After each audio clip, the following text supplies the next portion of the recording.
কর্মবিরতি প্রত্যাহারের পর সড়কে ফিরেছে পুলিশ। সকাল থেকে রাজধানী সহ সারা দেশে বিভিন্ন সড়কে দায়িত্ব পালন শুরু করেন ট্রাফিক পুলিশের সদস্যরা।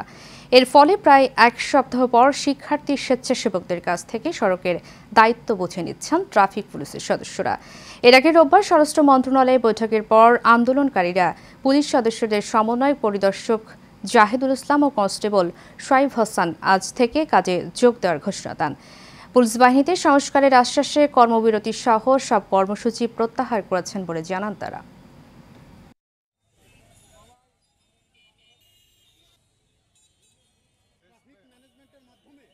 বাংলাদেশের জনগণ আমাদের আশ্বাস, আমার ধারণা যে তারা আমাদের সাথে থাকবে।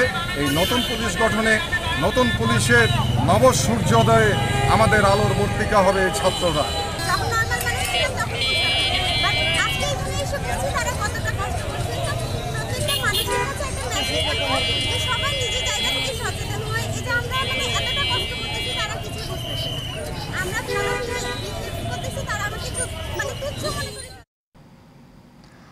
সারা দেশে কর্মবিরতি প্রত্যাহারের পর থানায় ফিরছে পুলিশ সদস্যরা। এই বিষয়ে কিছুক্ষণ আগে বরিশালের গৌরনদী থেকে সর্বশেষ তথ্য জানিয়েছেন সহকর্মী জিএম জসিম হাসান। আপনারা দেখতে পাচ্ছেন যে গৌরনদী মডেল থানা যে পুলিশ রয়েছে, সেই মডেল থানা পুলিশের যারা কর্মকর্তারা রয়েছে তারা কিন্তু আজকে তাদের কর্মস্থলে যোগদান করেছে। আমরা একটু কথা বলতে চাই মূলত গৌরনদী মডেল থানার যিনি ইনচার্জ রয়েছেন মোহাম্মদ আনোয়ার হোসেন, আমরা তার কাছে একটু জানতে চাই।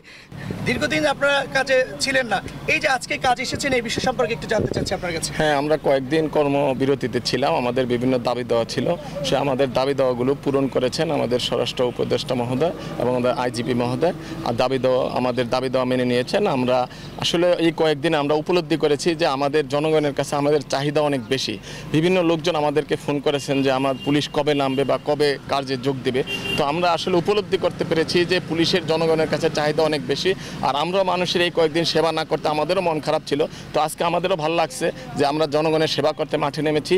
আমরা আছি, জনগণের পাশে কাজ করব। ধন্যবাদ আপনাকে। একটা বিষয় আর একটু জানতে চাই যে দেখেছি যে আসলে আগের যে একটা জটিলতা ছিল আপনাদের মধ্যে, যে একটা বৈষম্য, যেটা আসলে এটা নিয়ে যে আসলে কর্মবিরতিতে ছিল আপনাদের যারা কর্মকর্তা রয়েছে, এইটা নিরসন হয়েছে কিনা মূলত?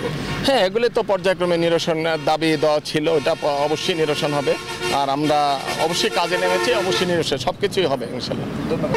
শুনলেন আপনারা যে আসলে এই গৌরনদী যে মডেল থানার যিনি অফিসার ইনচার্জ রয়েছে তিনি কিন্তু একটা বিষয় বলেছে যে তাদের মধ্যে যে একটা বৈষম্য ছিল, তাদের ঊর্ধ্বতন যারা কর্মকর্তারা ছিল তারা কিন্তু আলোচনা করে সেই সমস্যা নিরসন করেছে। তবে তারা আসলে জনবান্ধব, জনগণের সেই পুলিশ, সেই বন্ধু হিসাবে কিন্তু তারা জনগণের পাশে থেকে তারা কাজ করতে চান।